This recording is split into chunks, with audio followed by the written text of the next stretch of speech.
এটা এখন মিউজিয়াম লাগতেছে আমার কাছে। এটা মনে হচ্ছে যে এটা কি কোনো সার্কাসের জায়গা যেখানে দেখতে আসতেছে। এই দৃশ্য দেখে মনে হতে পারে কোনো দর্শনীয় স্থানে প্রচুর সমাগম ঘটেছে পর্যটকদের, কিন্তু না, এখানে গত ২১ জুলাই বিমান বাহিনীর যুদ্ধ বিমান বিধ্বস্ত হয়ে প্রচুর হতাহতের ঘটনা ঘটে।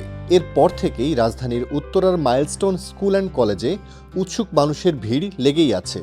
২৫ জুলাই শুক্রবার সকাল থেকেই সাধারণ মানুষকে পর্যায়ক্রমে ভেতরে প্রবেশের সুযোগ দেওয়া হয়। এটা এখন মিউজিয়াম লাগতেছে আমার কাছে। এই বিষয়টা বললাম, আমার মিউজিয়াম মনে হইতেছে যে আমি জাতীয় জাদুঘরে গেছি। ২-৩টা দিন আগে এখানে বাচ্চাগুলো মারা গেছে, মনে হতেছে আমি বিয়ের দাওয়াত খেতে আসছি, মিউজিয়ামে গেছি, এরকম মনে হতেছে।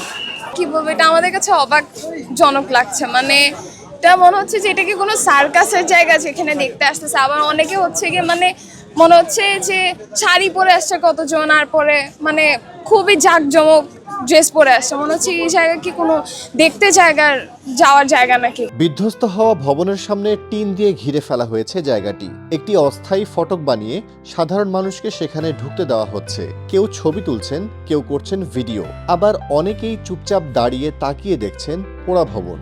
এতে করে ক্ষোভ প্রকাশ করেছেন প্রতিষ্ঠানটির শিক্ষার্থী ও তাদের অভিভাবকরা। আমার কথা হচ্ছে, এতগুলো মানুষ কিসের জন্য আসবে? এখানে তো কিছু এখানে হয়েছে, এখানে ওদের আর্মিদের সামলাইতে দিতে হবে।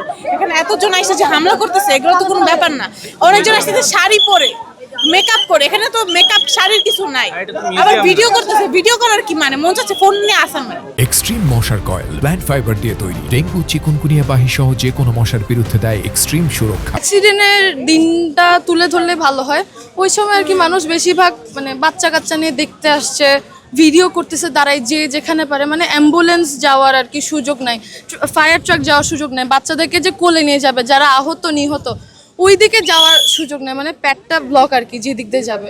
মানে এই জিনিসটা খুবই অবাকজনক আর খুবই বাজে আর কি। ওই মোমেন্টটাতে আসলে কি বলবো, কর্তৃপক্ষ যদি চায় মানে বের করার, ব্লক করার, কিন্তু ওইটাও পারতেছে না, এত ভিড়। যেমন এখনই বলা যায়, এখন আমরা স্টুডেন্ট, আমরা আসছি এই জায়গা, অনেকজনের আমাদের পরিচিত ভাই ব্রাদার্সদের ছোট বোন ছোট ভাই ওরা মারা গেছে, এই জন্য আমরা আসছি। তারপর আমাদের সম্ভবত এদিকে ক্যান্ডেল মার্চ করা হবে গোল চত্বরে, এই জন্য আসছি আমরা। কিন্তু আজকেও দেখা যাচ্ছে অনেক মানে কাজ ছাড়াই মানুষ আসছে বাচ্চাদেরকে নিয়ে ঘুরতে।